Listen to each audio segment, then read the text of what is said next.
이래서 여자들은 안 되는 거야. 장기태의 목소리가 산 전체에 울려 퍼졌습니다.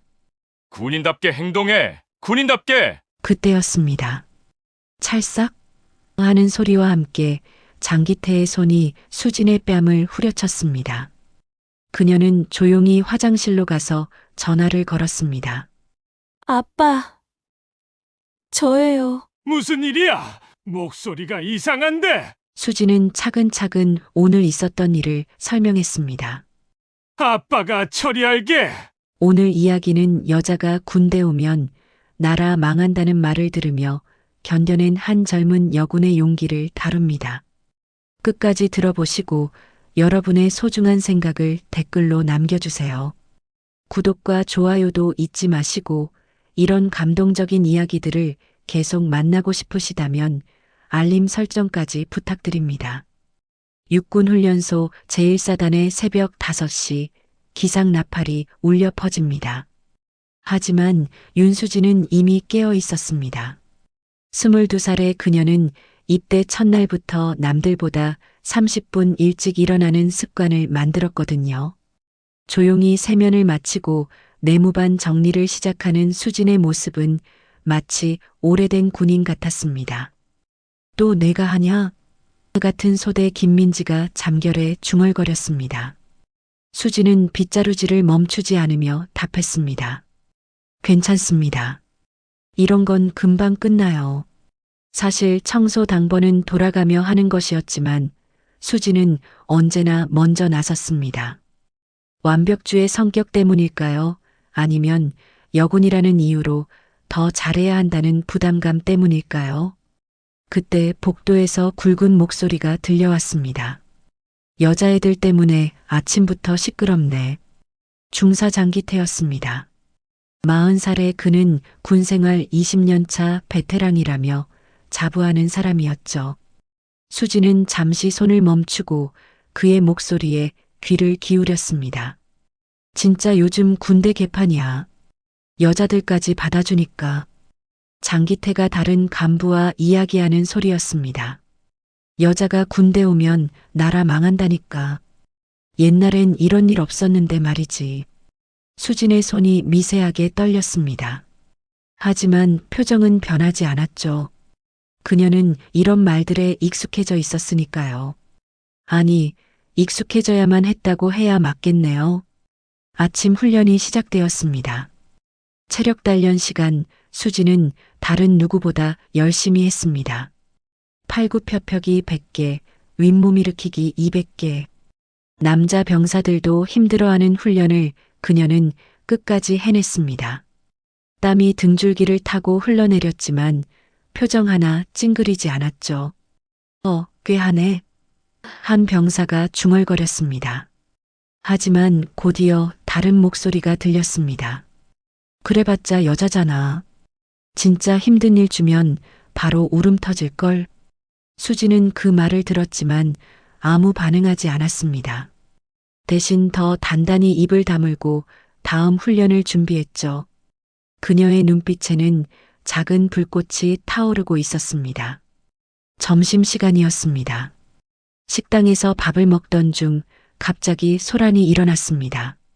한 병사가 국그릇을 떨어뜨린 것이었죠. 국물이 바닥에 흘러넘쳤습니다. 모든 병사들이 멈춰서서 바라보는 가운데 수진이 조용히 일어났습니다. 제가 치울게요. 수진이 말했습니다. 주변 병사들이 말렸습니다. 야, 내일 아니잖아.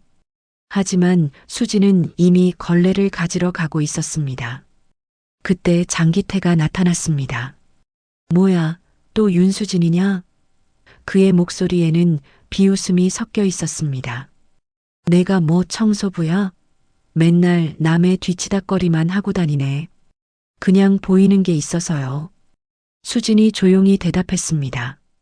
무릎을 꿇고 바닥을 닦고 있는 그녀를 내려다보며 장기태가 말했습니다. 역시 여자들은 이런 거나 하는 게 맞지.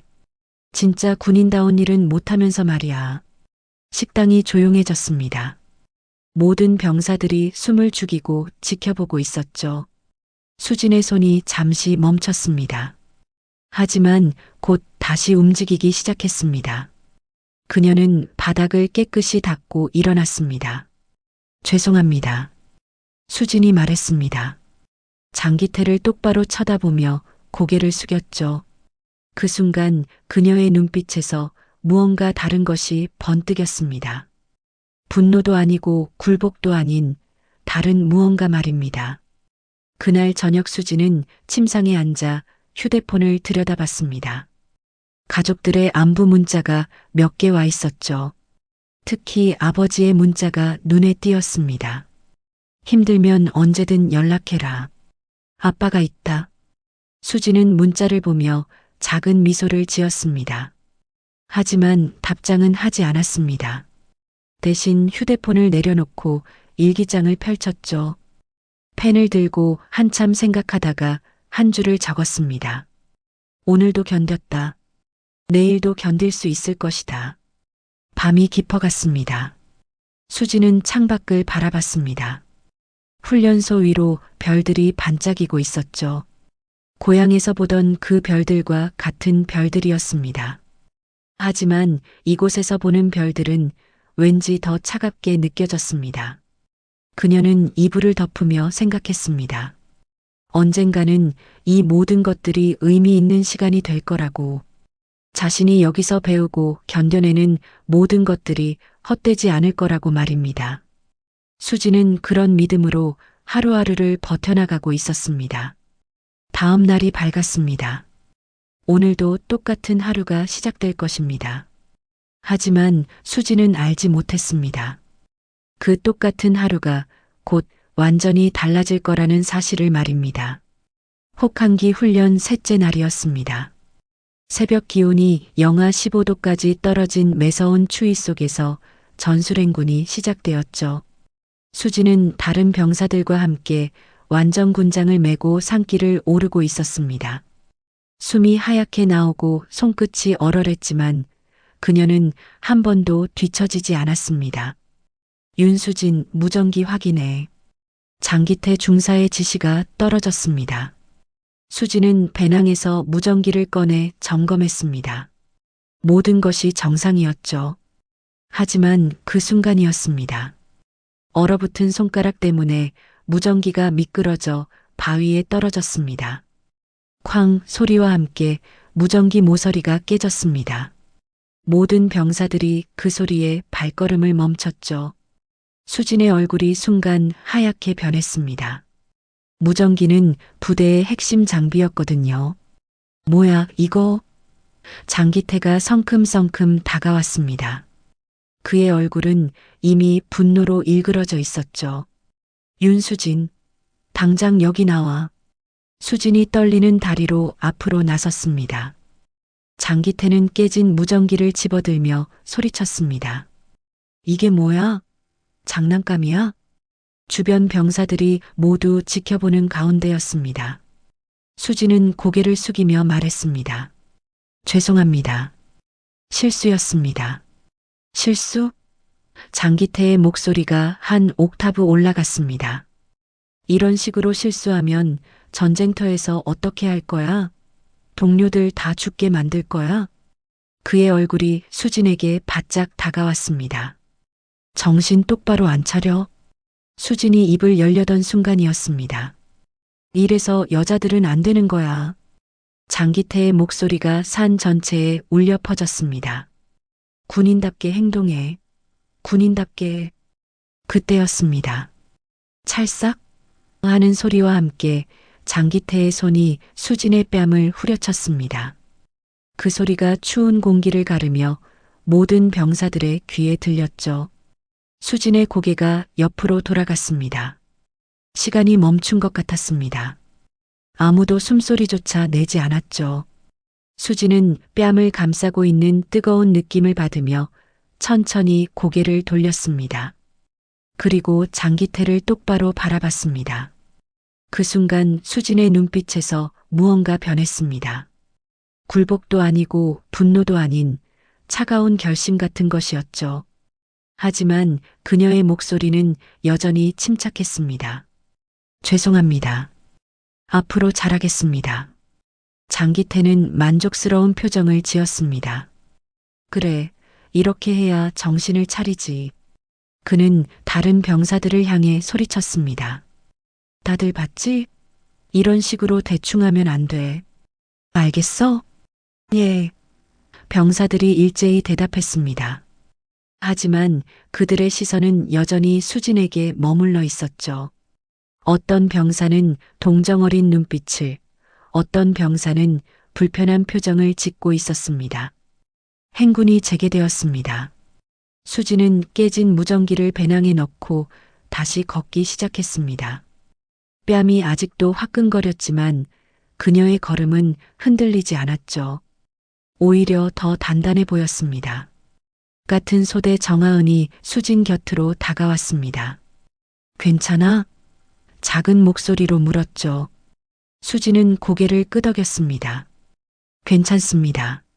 하지만 정하은은 수진의 옆모습에서 뭔가 다른 것을 느꼈습니다. 마치 폭풍 전의 고요함 같은 것 말입니다. 그날 저녁 내무반에서 수진은 침상 끝에 앉아 있었습니다. 다른 병사들은 모두 잠들었지만 그녀만 깨어 있었죠. 손에는 휴대폰이 들려 있었습니다. 화면에는 아버지의 번호가 떠 있었습니다. 수진은 한참 동안 그 번호를 바라봤습니다. 평소라면 절대 하지 않았을 전화였죠. 하지만 오늘은 달랐습니다. 그녀는 조용히 화장실로 가서 전화를 걸었습니다. 여보세요? 아버지 윤태준의 목소리가 들렸습니다. 수진아, 왜 이 시간에? 수진은 잠시 말을 잇지 못했습니다. 그리고 조용히 말했습니다. 아빠, 저예요. 무슨 일이야? 목소리가 이상한데. 아버지의 목소리에 걱정이 묻어났습니다. 수진은 거울에 비친 자신의 모습을 봤습니다. 뺨에는 아직도 빨간 자국이 남아 있었죠. 아빠, 수진이 다시 말했습니다. 이번에는 목소리가 더 단단했습니다. 제가 당한 일을 말씀드려야 할 것 같아요. 전화기 너머로 아버지가 숨을 고르는 소리가 들렸습니다. 천천히 말해봐, 수진아. 윤태준의 목소리였습니다. 그는 현직 육군 참모 총장의 보좌관이었지만 지금은 그냥 딸을 걱정하는 아버지였죠. 수진은 차근차근 오늘 있었던 일을 설명했습니다. 무전기를 떨어뜨린 것부터 뺨을 맞은 것까지. 그녀의 목소리는 침착했지만 전화기 너머 아버지의 숨소리는 점점 거칠어지고 있었습니다. 알겠다. 윤태준이 말했습니다. 그의 목소리에는 더 이상 부드러움이 없었죠. 아빠가 처리할게. 아니에요, 아빠. 수진이 말했습니다. 제가 해결할 문제예요. 다만 아빠가 알고 계셔야 한다고 생각했어요. 전화를 끊고 수진은 침상으로 돌아왔습니다. 그녀는 이불을 덮으며 생각했습니다. 내일부터는 뭔가 달라질 거라고. 하지만 그 변화가 어떤 모습일지는 아직 알 수 없었습니다. 다음 날 아침 6시 장기태 중사는 평소와 다름없이 병사들을 깨우고 있었습니다. 일어나, 기상. 그의 목소리는 여전히 거칠고 위압적이었죠. 어젯밤 일은 이미 잊은 듯 보였습니다. 아니, 오히려 더 당당해 보이기까지 했습니다. 수지는 다른 병사들과 함께 세면을 마치고 아침 점호에 참석했습니다.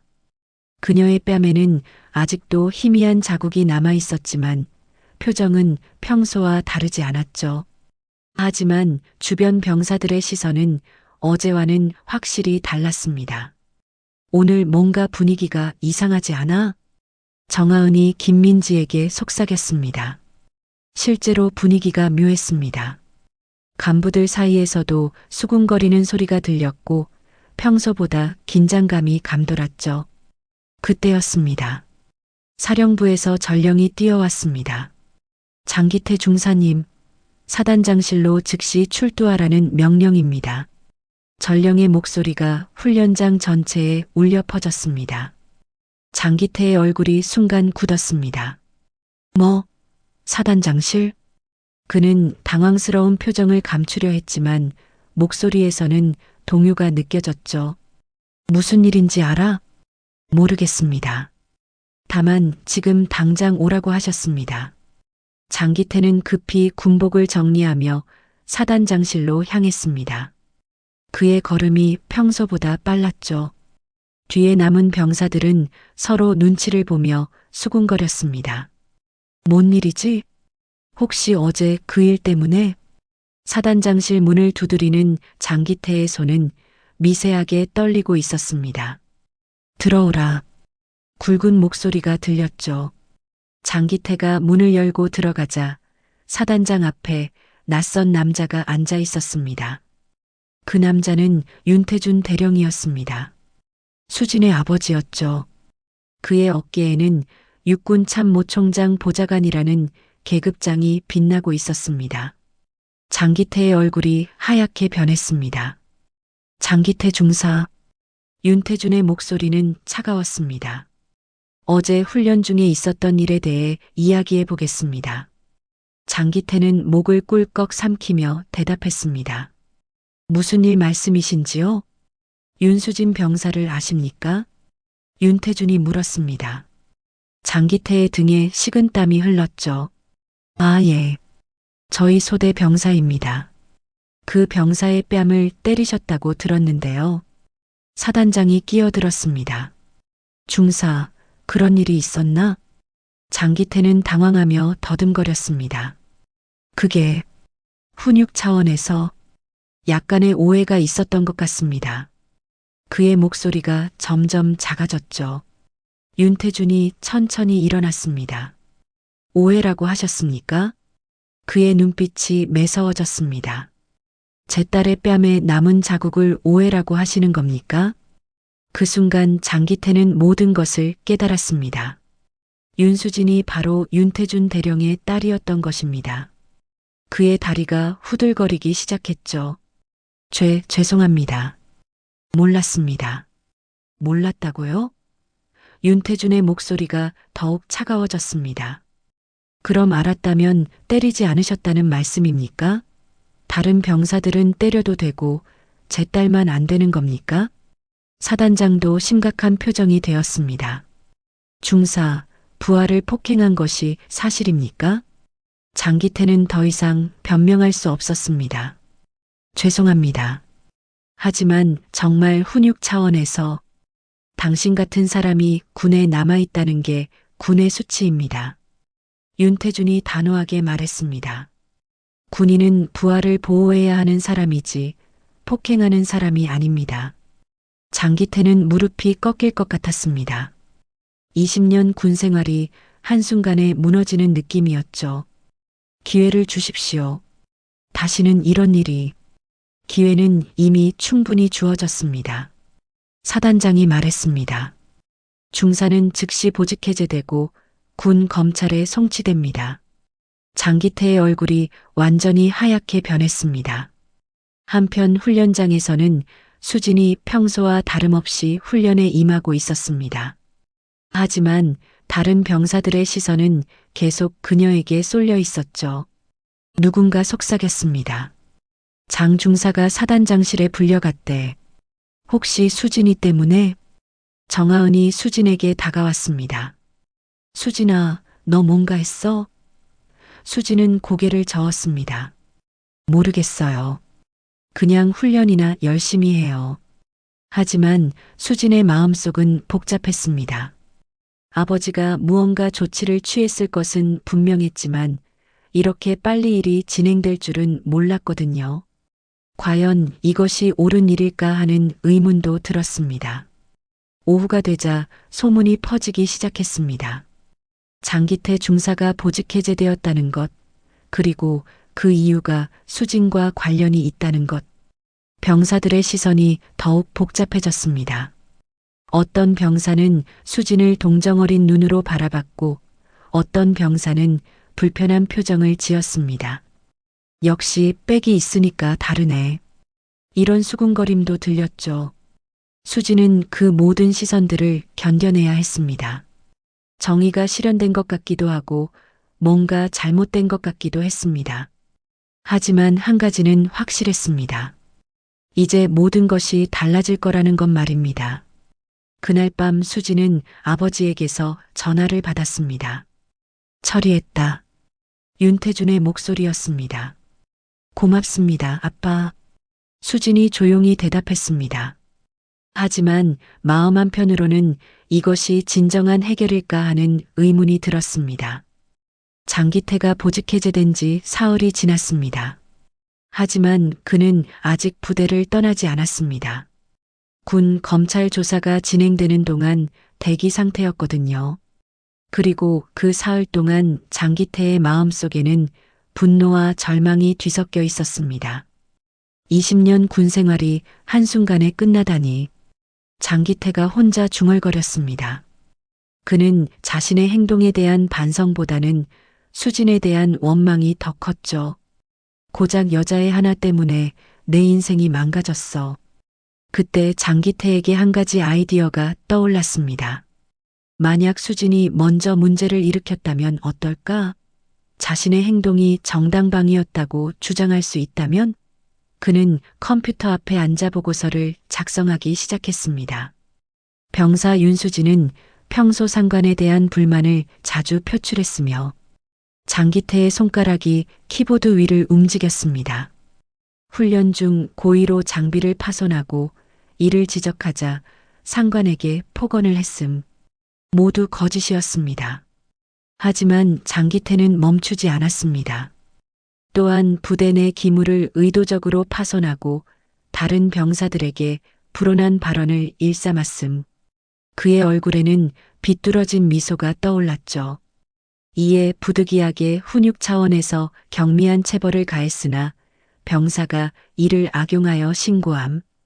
장기태는 이 거짓 보고서를 작성한 후 자신과 친분이 있는 간부들을 찾아다니기 시작했습니다. 20년 군 생활 동안 쌓아온 인맥을 총동원한 것이죠. 형님, 도와주세요. 장기태가 선임 중사 박성호에게 부탁했습니다. 제가 뭔가 잘못했다면 당연히 책임지겠습니다. 하지만 이건 너무 일방적이에요. 박성호는 고개를 끄덕였습니다. 그래, 요즘 여군들이 너무 설치는 것 같긴 해. 소문이 퍼지기 시작했습니다. 윤수진이 원래 문제가 많았대. 빽 믿고 장 중사를 엿먹인 거래. 여군은 역시 말 많고 탈 많지. 부대 분위기가 서서히 바뀌고 있었습니다. 수진은 이런 변화를 민감하게 느끼고 있었습니다. 병사들의 시선이 달라졌고 대화도 줄어들었죠. 심지어 같은 소대 병사들조차 그녀를 피하기 시작했습니다. 수진아. 정하은이 조심스럽게 다가왔습니다. 요즘 소문이 좀 안 좋게 돌고 있어. 너 괜찮아? 수진은 담담하게 답했습니다. 괜찮습니다.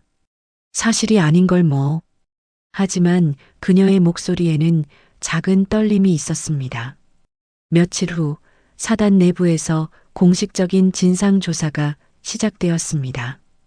조사관들이 부대에 나타났고 관련 병사들을 하나씩 불러 조사했습니다. 하지만 이상한 일이 벌어졌습니다. 윤수진 병사가 평소 어땠습니까? 조사관이 한 병사에게 물었습니다. 병사는 주저하며 답했습니다. 글쎄요. 좀 까칠한 편이었어요. 사실이 아니었습니다. 하지만 병사는 주변의 눈치를 보며 그렇게 말할 수밖에 없었죠.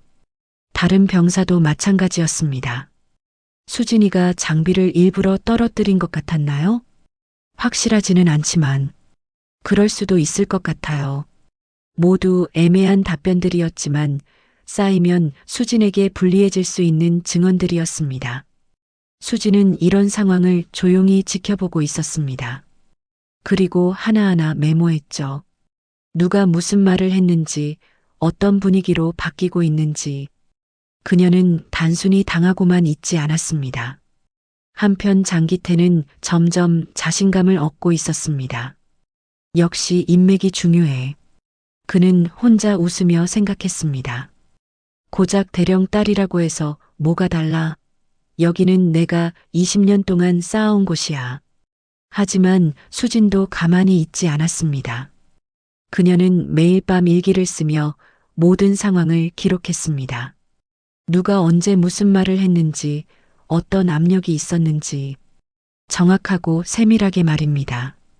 정하은 언니. 어느 날 밤 수진이 정하은을 불렀습니다. 부탁이 하나 있어요.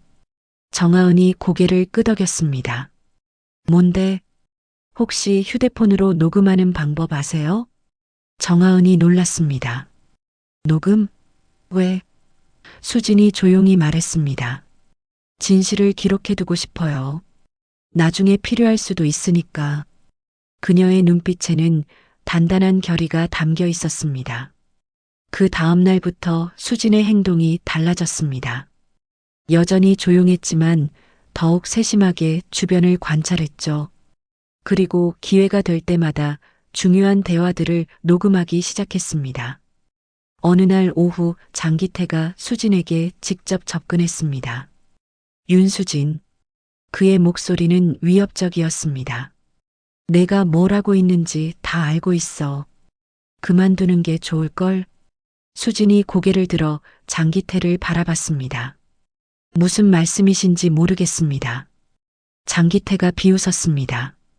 계속 고집부리면 더 힘들어질 거야. 여기서 내가 이길 수 있다고 생각해? 이기고 지는 문제가 아닙니다. 수진이 차분히 답했습니다. 진실의 문제죠. 장기태의 얼굴이 일그러졌습니다. 진실? 여기서는 내가 진실이야. 하지만 수진은 흔들리지 않았습니다. 오히려 더욱 단단해졌죠. 그녀는 알고 있었습니다. 이것이 진짜 싸움의 시작이라는 것을, 그리고 자신이 준비되어 있다는 것을 말입니다. 그날 밤 수진은 녹음된 파일들을 확인했습니다. 장기태의 위협, 다른 간부들의 회유, 병사들에 대한 압력, 모든 것이 기록되어 있었습니다. 진실은 사라지지 않는다는 것을 그녀는 믿고 있었습니다. 수진이 증거를 수집하기 시작한 지 일주일이 지났습니다. 그녀는 매일 조심스럽게 주변 상황을 기록하고 있었죠. 하지만 장기태도 가만히 있지 않았습니다. 그는 수진의 움직임을 예의주시하고 있었고 마침내 결정적인 기회를 잡았습니다. 그날 아침 점호 시간이었습니다. 윤수진 병사, 앞으로 나와. 새로 부임한 임시 소대장 김상훈 중위가 수진을 불렀습니다. 그의 목소리는 차가웠죠.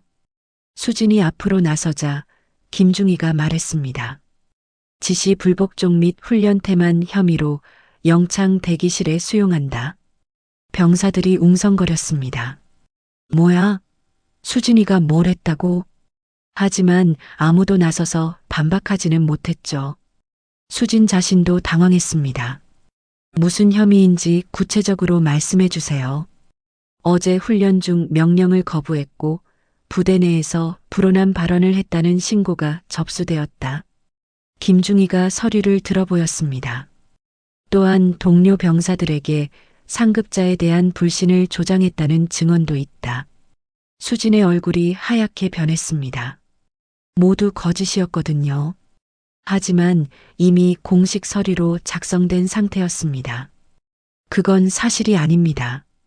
증거를 보여주세요. 증거? 김중희가 비웃었습니다. 여러 병사들의 증언이 증거다. 윤수진 병사, 지금 당장 개인 소지품을 모두 제출하고 영창 대기실로 이동해. 그 순간 수진은 깨달았습니다. 이것이 계획된 일이라는 것을, 장기태가 자신을 고립시키려는 마지막 수단이라는 것을 말입니다. 하지만 저항할 방법이 없었죠. 휴대폰도 제출해. 김중희가 손을 내밀었습니다. 수진의 심장이 빨리 뛰었습니다. 휴대폰에는 지난 일주일간 녹음한 중요한 증거들이 들어 있었거든요. 휴대폰은 왜 제출해야 하는지요? 영창 수용자는 외부 연락이 금지되어 있다. 규정이다. 김중희의 목소리는 단호했습니다. 수진은 어쩔 수 없이 휴대폰을 내밀었습니다. 그 순간 그녀의 모든 증거가 사라지는 것 같았죠. 영창 대기실은 작고 답답한 공간이었습니다. 작은 창문 하나와 침대, 그리고 책상이 전부였죠. 수지는 그곳에 홀로 남겨졌습니다. 외부와의 연락이 완전히 차단된 상태였습니다. 한편 윤태준 대령은 이 사실을 전혀 모르고 있었습니다. 사단에서는 의도적으로 보고를 늦추고 있었거든요. 윤수진 병사 관련 조사는 순조롭게 진행 중입니다. 사단장이 전화로 보고했습니다. 곧 결과가 나올 예정입니다. 윤태준은 안심했습니다. 딸이 정당한 처우를 받고 있다고 생각했죠. 하지만 실제로는 수진이 완전히 고립되어 있었습니다. 역시 권력은 써먹어야 제맛이지. 장기태가 동료 간부들과 술을 마시며 웃었습니다. 고작 대령 딸이라고 해서 뭐가 달라? 여기는 내 텃밭이야. 간부들도 함께 웃었습니다. 형님이 최고죠. 하지만 장기태는 한 가지를 놓치고 있었습니다. 정하은이 수진의 상황을 지켜보고 있다는 것을 말입니다. 정하은은 수진이 영창에 수용되는 것을 보고 뭔가 잘못되었다는 것을 직감했죠. 그날 밤 정하은은 화장실에서 몰래 수진에게 들었던 이야기를 떠올렸습니다. 녹음에 대한 이야기, 그리고 진실을 기록해두겠다던 수진의 의지. 그때 정하은은 중요한 것을 기억해냈습니다. 며칠 전 정하은은 우연히 장기태가 수진을 위협하는 장면을 목격했었습니다. 그때 정하은은 본능적으로 휴대폰을 꺼내 녹음을 시작했었죠. 계속 고집부리면 더 힘들어질 거야. 여기서 내가 이길 수 있다고 생각해? 당시에는 그냥 우연히 녹음한 것이었지만 지금 생각해보니 중요한 증거였습니다. 정하은은 결심했습니다. 이 녹음 파일을 외부에 전달해야겠다고 말입니다. 하지만 어떻게 해야 할까요? 부대 내에서는 모든 것이 통제되고 있었습니다. 정하은은 고민 끝에 한 가지 방법을 떠올렸습니다. 면회 온 가족에게 전달하는 것이었죠. 다음 날이 마침 면회일이었습니다. 정하은의 언니가 면회를 왔고 정하은은 조심스럽게 언니에게 부탁했습니다. 언니, 이걸 언론사에 제보해줘. 익명으로. 작은 메모리 카드를 건네며 말했죠. 뭔데 이게? 언니가 물었습니다. 정하은이 진지하게 말했습니다. 부당한 일이 벌어지고 있어. 이 안에 증거가 들어있어. 언니는 정하은의 표정을 보고 사태의 심각성을 깨달았습니다. 영창에 갇힌 수지는 답답한 마음으로 하루하루를 보내고 있었습니다. 창밖으로 보이는 하늘만이 그녀의 유일한 위안이었죠. 하지만 그녀는 포기하지 않았습니다. 언젠가는 진실이 밝혀질 것이라고 믿었거든요. 수진아, 견뎌라. 그녀는 혼자 중얼거렸습니다. 이것도 지나갈 거야. 하지만 마음 한편으로는 불안했습니다. 과연 누군가 자신을 도와줄 사람이 있을까 하는 생각이 들었거든요. 그런데 수지는 몰랐습니다. 정하은이 이미 움직이기 시작했다는 것을, 그리고 진실을 알리기 위한 작은 불씨가 타오르기 시작했다는 것을 말입니다. 사흘째 되는 날 정하은의 언니가 한 언론사에 제보했습니다. 군내 성희롱과 은폐에 대한 증거가 있습니다. 그 목소리는 떨렸지만 단호했습니다. 작은 파문이 시작되고 있었습니다. 장기태는 아직 이 사실을 모르고 있었습니다. 그는 여전히 승리를 확신하며 웃고 있었죠. 하지만 곧 모든 것이 바뀔 거라는 사실을 그는 알지 못했습니다. 정하은의 언니가 언론사에 제보한 지 이틀이 지났습니다. 그 사이 기자들은 녹음 파일을 분석하고 사실관계를 확인하고 있었죠. 하지만 아직 기사가 나오지는 않은 상태였습니다. 수지는 여전히 영창에 갇혀 있었고 윤태준 대령은 딸의 진짜 상황을 모르고 있었습니다. 그런데 그날 오후 윤태준에게 한 통의 전화가 걸려왔습니다. 대령님, 저는 중앙일보 사회부 기자 김진우입니다. 윤태준이 놀랐습니다. 기자님이 왜 제게? 따님, 윤수진 병사와 관련된 사건에 대해 확인하고 싶은 것이 있습니다. 김진호 기자가 설명하기 시작했습니다. 저희가 입수한 자료에 따르면 따님이 현재 영창에 수용되어 있고 부당한 처우를 받고 있다는 증언이 있습니다. 윤태준의 얼굴이 순간 굳었습니다. 뭐라고요? 영창이라니? 혹시 모르고 계셨습니까? 기자가 놀란 목소리로 물었습니다. 윤태준은 당황했습니다. 사단에서는 분명히 조사가 순조롭게 진행되고 있다고 보고했는데 딸이 영창에 갇혀 있다니요. 윤태준은 즉시 사단장에게 전화를 걸었습니다. 사단장, 내 딸이 지금 영창에 있다는 게 사실입니까? 전화 너머 사단장의 목소리가 당황스러웠습니다. 그게 조사 과정에서 필요한 조치였습니다. 필요한 조치라고요? 윤태준의 목소리가 높아졌습니다. 왜 제게 보고하지 않았습니까? 죄송합니다. 곧 보고 드리려고 했는데. 사단장의 변명을 들으며 윤태준은 모든 것을 깨달았습니다. 이것은 단순한 조사가 아니었습니다. 조직적인 은폐와 보복이었죠. 윤태준은 즉시 참모총장에게 직접 전화를 걸었습니다. 총장님, 급히 배워야 할 일이 있습니다. 1시간 후 윤태준은 참모총장실에 앉아 있었습니다. 박철민 대장 앞에서 그는 깊게 고개를 숙였습니다. 총장님, 제가 잘못했습니다. 박 총장이 놀랐습니다. 무슨 말인가? 제가 아버지로서의 감정에 휩싸여 성급하게 행동했습니다. 윤태준의 목소리가 떨렸습니다. 그 때문에 제 딸이 더 큰 고통을 받고 있습니다. 그는 지난 며칠간의 상황을 모두 설명했습니다. 박 총장은 심각한 표정이 되었습니다. 이런 일이 벌어지고 있었다니. 윤태준이 다시 고개를 숙였습니다. 이번엔 제 딸이 아니라 군의 정의를 위해 부탁드립니다. 그 아이는 한 번도 나에게 도와달라고 말한 적이 없었습니다. 그 말에 박 총장의 마음이 움직였습니다. 알겠다. 즉시 조치하겠네. 윤태준이 일어서며 말했습니다. 감사합니다. 하지만 이번에는 제가 개입하지 않겠습니다. 군이 스스로 정의를 실현해야 합니다. 그날 저녁 수지는 영창에서 풀려났습니다. 갑작스러운 석방이었죠. 김중희가 어색한 표정으로 말했습니다. 윤수진 병사, 오해가 있었다. 조사 결과 혐의가 없는 것으로 판명되었다. 수지는 차분하게 물었습니다. 그럼 저를 여기에 가둔 이유는 무엇입니까? 김중희가 대답을 못했습니다. 수지는 더 이상 묻지 않았습니다. 그 대신 조용히 말했습니다. 휴대폰 돌려주세요.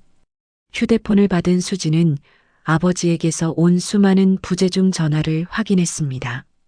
하지만 전화를 걸지는 않았습니다. 대신 정하은을 찾아갔죠.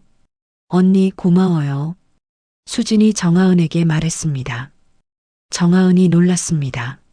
뭐가? 언니가 녹음해둔 거 있죠? 그거 누군가에게 전달했을 거예요. 정하은의 얼굴이 빨갛게 달아올랐습니다. 어떻게 알았어? 수진이 작은 미소를 지었습니다. 언니 말고 누가 그럴 수 있겠어요. 정하은이 걱정스럽게 물었습니다. 혹시 문제가 될까? 아니요. 오히려 고마워요. 그날 밤 수진은 아버지와 통화했습니다. 아빠, 수진아, 괜찮니? 아빠가 미안하다. 윤태준의 목소리에는 죄책감이 가득했습니다. 아빠가 너를 더 힘들게 만들었구나. 수진이 조용히 답했습니다. 아빠는 아무 잘못 없어요. 오히려 제가 아빠를 힘들게 했죠.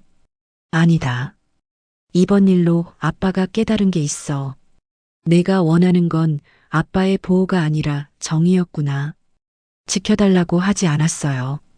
수진의 목소리가 단단해졌습니다. 이제는 제가 제 방식으로 끝낼 겁니다. 윤태준은 딸의 목소리에서 새로운 힘을 느꼈습니다. 알겠다. 아빠는 믿고 기다리겠다. 전화를 끊고 수지는 창밖을 바라봤습니다. 별들이 여전히 반짝이고 있었죠. 하지만 이제는 차갑게 느껴지지 않았습니다. 오히려 따뜻하고 희망적으로 보였습니다. 다음 날 아침 수지는 평소와 다름없이 훈련에 참여했습니다. 하지만 병사들의 시선은 완전히 달라져 있었습니다. 어떤 이는 미안해하는 눈빛을, 어떤 이는 존경하는 눈빛을 보내고 있었죠. 수진아, 미안해. 한 병사가 조심스럽게 다가와 말했습니다. 우리가 너에 대해 나쁘게 말한 거 있잖아. 사실이 아닌 줄 알았어야 했는데. 수진이 고개를 저었습니다. 괜찮아요. 이해해요. 하지만 수진의 마음속에는 새로운 계획이 있었습니다. 이제는 개인의 문제가 아니라 시스템의 문제라는 것을 깨달았거든요. 그리고 그 시스템을 바꾸기 위해서는 더 큰 용기가 필요하다는 것도 알았습니다. 그날 저녁 수지는 일기를 썼습니다. 오늘 나는 새로운 나를 발견했다. 더 이상 참고 견디기만 하는 사람이 아니라 변화를 만들어가는 사람으로. 펜을 놓고 그녀는 다짐했습니다. 이제 진짜 싸움이 시작될 거라고. 수진이 영창에서 풀려난 지 일주일이 지났습니다. 부대 분위기는 미묘하게 변해 있었죠. 언론에서 군 내부 문제에 대한 관심이 높아지고 있다는 소문이 돌았고 간부들도 예전만큼 당당하지 못했습니다.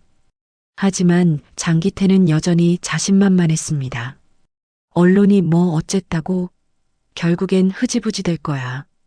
장기태가 동료 간부들에게 말했습니다. 나한테는 20년 경력이 있어. 고작 갓 입대한 여자애가 뭘 할 수 있겠어? 하지만 그의 목소리에는 예전만큼의 확신이 없었습니다. 그때 부대에 중대한 소식이 전해졌습니다. 박철민 참모총장이 직접 부대를 방문한다는 것이었죠. 공식적으로는 정기 시찰이라고 했지만 모든 사람들이 알고 있었습니다. 수진 사건 때문이라는 것을 말입니다. 전체 조회를 실시한다. 사단장이 발표했습니다. 모든 병사와 간부는 의무적으로 참석해야 한다. 수진도 그 소식을 들었습니다. 그리고 이것이 자신에게 주어진 마지막 기회라는 것을 직감했죠. 조회 전날 밤 수진은 정아은과 마지막 대화를 나눴습니다. 언니, 내일 제가 뭔가 할 텐데요. 뭘 하려고? 정아은이 걱정스럽게 물었습니다. 진실을 말할 거예요. 모든 사람들 앞에서. 정아은이 놀랐습니다. 그러면 너만 힘들어질 텐데. 수진이 고개를 저었습니다. 이미 충분히 힘들었어요. 이제는 끝을 봐야죠. 그녀의 눈빛에는 흔들림이 없었습니다. 드디어 그날이 왔습니다. 전체 조회가 열리는 대강당에는 수백 명의 병사들과 간부들이 모였습니다. 박철민 참모총장이 단상에 올라 연설을 시작했습니다. 우리 군은 정의와 명예를 중시하는 조직입니다. 장기태는 뒷줄에 서서 불편한 표정을 짓고 있었습니다. 자신을 향한 시선들을 느끼고 있었거든요. 하지만 아직 공식적으로 처벌받은 것은 아니었기에 당당한 척하고 있었죠. 참모총장의 연설이 끝나고 질의응답 시간이 시작되었습니다. 질문이나 건의사항이 있는 사람은 발언하시기 바랍니다. 사회를 보던 참모차장이 말했습니다. 잠시 정적이 흘렀습니다. 그때 수진이 천천히 손을 들었습니다. 대강당의 모든 시선이 그녀에게 쏠렸죠. 윤수진 병사, 나와서 발언하시기 바랍니다. 수진이 단상으로 걸어가는 동안 대강당은 쥐 죽은 듯 조용했습니다. 그녀의 발걸음 소리만이 울려 퍼졌죠. 마이크 앞에 선 수진은 잠시 숨을 고르고 말문을 열었습니다. 안녕하십니까? 윤수진 병사입니다. 그녀의 목소리는 떨리지 않았습니다. 오늘 이 자리에서 제가 겪은 일을 말씀드리려고 합니다. 장기태의 얼굴이 점점 굳어졌습니다. 저는 입대 후 성실히 군 생활을 해왔습니다. 하지만 여군이라는 이유만으로 수없이 많은 편견과 차별을 당했습니다. 수진의 목소리가 점점 단단해졌습니다. 그 중에서도 가장 충격적이었던 것은 훈련 중 상관에게 뺨을 맞은 일입니다. 대강당이 웅성거리기 시작했습니다. 병사들이 서로 눈치를 보며 수군거렸죠. 장기태는 자리에서 일어나려 했지만 주변 간부들이 말렸습니다. 무전기를 실수로 떨어뜨렸다는 이유로 저는 모든 병사들 앞에서 뺨을 맞았습니다. 수진이 계속했습니다. 그 이유는 단 하나였습니다. 제가 여군이기 때문이었습니다. 참모총장의 표정이 심각해졌습니다. 수진은 더욱 목소리를 높였습니다. 그 후 저는 문제 병사로 낙인 찍혔습니다. 거짓된 혐의로 영창에 갇히기도 했습니다. 모든 것이 조직적으로 이루어졌습니다. 그때 정하은이 일어났습니다. 그녀는 떨리는 손으로 휴대폰을 들어 보였습니다. 증거가 있습니다. 정하은의 목소리가 대강당에 울려 퍼졌습니다. 제가 녹음한 파일이 있습니다. 장기태가 벌떡 일어났습니다. 이건 조작된 거야. 믿지 마. 하지만 이미 분위기는 돌이킬 수 없었습니다. 참모총장이 손짓하자 정하은이 앞으로 나왔습니다. 틀어보겠습니다. 정하은이 스피커에 휴대폰을 연결했습니다. 곧이어 장기태의 목소리가 대강당 전체에 울려 퍼졌습니다. 계속 고집 부리면 더 힘들어질 거야. 여기서 내가 이길 수 있다고 생각해? 그리고 수진의 차분한 대답이 이어졌습니다. 이기고 지는 문제가 아닙니다. 진실의 문제죠. 마지막으로 장기태의 비뚤어진 목소리가 들렸습니다. 진실? 여기서는 내가 진실이야. 대강당이 완전히 조용해졌습니다. 장기태의 얼굴은 새하얗게 변해 있었죠. 더 이상 변명할 수 없다는 것을 그도 알고 있었습니다. 참모총장이 일어났습니다. 장기태 중사, 앞으로 나오시기 바랍니다. 장기태는 비틀거리며 앞으로 나갔습니다. 그의 다리가 후들거렸죠. 윤수진 병사와 정하은 병사 앞에서 사과하시기 바랍니다. 참모총장의 목소리는 단호했습니다. 장기태는 잠시 주저했지만 결국 무릎을 꿇었습니다. 죄송합니다. 장기태의 목소리가 떨렸습니다. 제가 잘못했습니다. 수백 명의 병사들이 지켜보는 가운데 20년 경력의 중사가 무릎을 꿇고 사과하는 모습이었습니다. 수진은 장기태를 내려다보며 조용히 말했습니다. 앞으로는 이런 일이 없기를 바랍니다. 저뿐만 아니라 다른 누구에게도 말입니다. 그녀의 목소리에는 분노가 아닌 희망이 담겨 있었습니다. 대강당에서 박수가 터져 나왔습니다. 처음에는 몇 명이었지만 곧 모든 병사들이 박수를 치기 시작했습니다. 수진의 용기에 대한 경의였죠. 그날 장기태는 즉시 전역 처리되었고 관련된 다른 간부들도 징계를 받았습니다. 무엇보다 중요한 것은 부대 전체의 분위기가 바뀌었다는 것이었습니다. 더 이상 성별을 이유로 한 차별은 용납되지 않을 것이라는 메시지가 분명해졌습니다. 장기태가 전역 처리된 지 한 달이 지났습니다. 훈련소의 분위기는 완전히 달라져 있었죠. 무엇보다 병사들 사이에서 서로를 존중하는 문화가 자리 잡기 시작했습니다. 그리고 그 변화의 중심에는 여전히 수진이 있었습니다. 윤수진 병사, 오늘 마지막 훈련이네요. 새로 부임한 소대장 이민호 중위가 수진에게 말했습니다. 그의 목소리에는 존경이 담겨 있었죠. 훈련소 생활 어땠습니까? 수진이 잠시 생각하더니 답했습니다. 많은 것을 배웠습니다. 군인으로서뿐만 아니라 한 사람으로서도요. 이중희가 고개를 끄덕였습니다. 당신 덕분에 이 부대도 많이 배웠습니다. 그날은 수료식 전 마지막 행군 훈련이었습니다. 새벽 5시 모든 병사들이 완전군장을 메고 집결했습니다. 수진도 다른 병사들과 함께 대열에 섰죠.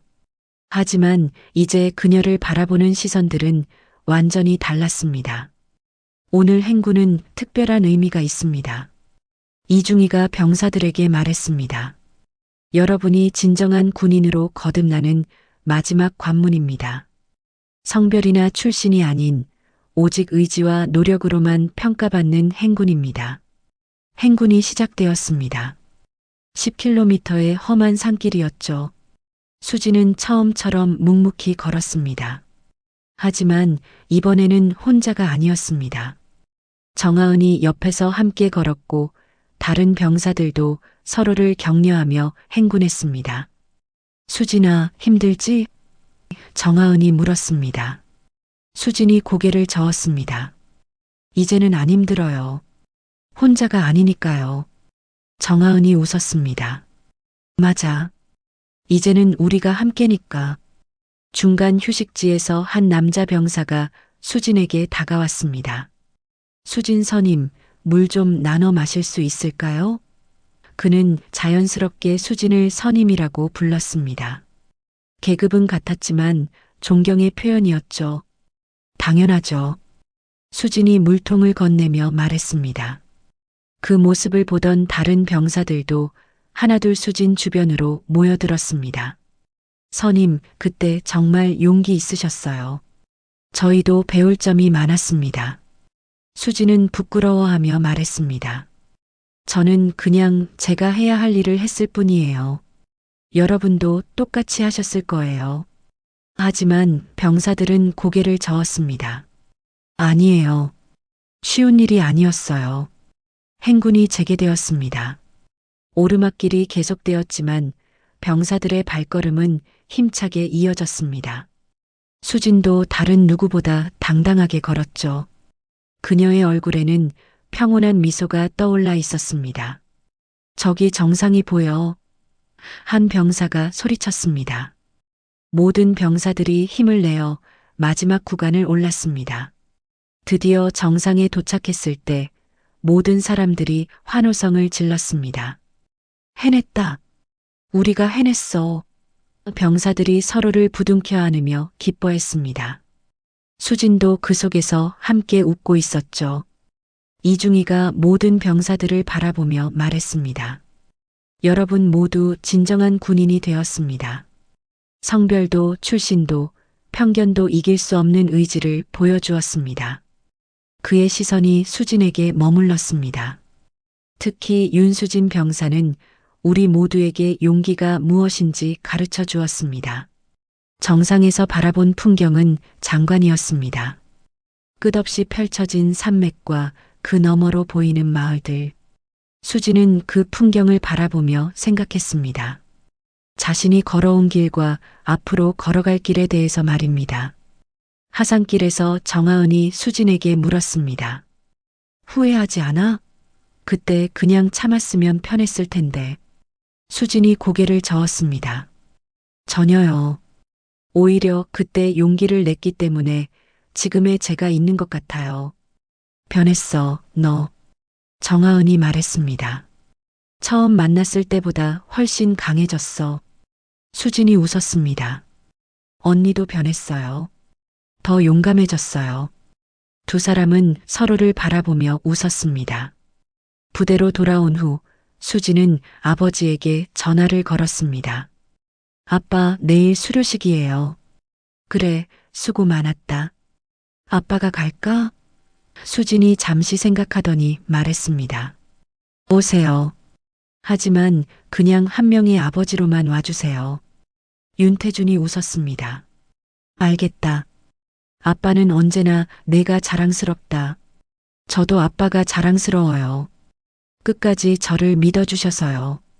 전화를 끊고 수진은 뿌듯함을 느꼈습니다. 수료식 당일 수진은 다른 병사들과 함께 단정한 군복을 입고 식장에 섰습니다. 관람석에는 가족들이 앉아 있었고 그 중에 윤태준도 있었습니다. 하지만 그는 대령이 아닌 그냥 딸을 응원하는 아버지였습니다. 우수병사 표창을 받을 병사는 윤수진입니다. 사회자의 발표가 있었습니다. 수진이 앞으로 나가자 박수가 터져 나왔습니다. 단순한 격려의 박수가 아닌 진심 어린 존경의 박수였습니다. 표창을 받으며 수진은 생각했습니다.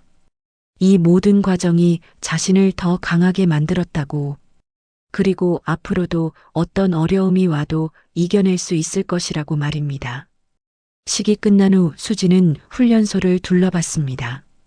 처음 왔을 때와 똑같은 건물들이었지만 이제는 다르게 보였습니다.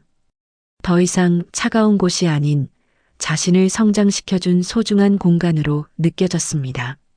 그날 이후 부대는 달라졌다. 내레이션이 흘러나왔습니다. 여자라서 약하다는 말 대신 수진이니까 강하다는 말이 들려오기 시작했다. 그리고 그 변화는 한 사람에서 시작되어 모든 사람에게 퍼져나갔다. 마지막 장면, 수진은 부대 정문에서 경례를 올렸습니다. 그 모습은 당당하고 자신감에 넘쳤죠. 뒤에서 정하은과 다른 동기들이 함께 경례를 올렸습니다.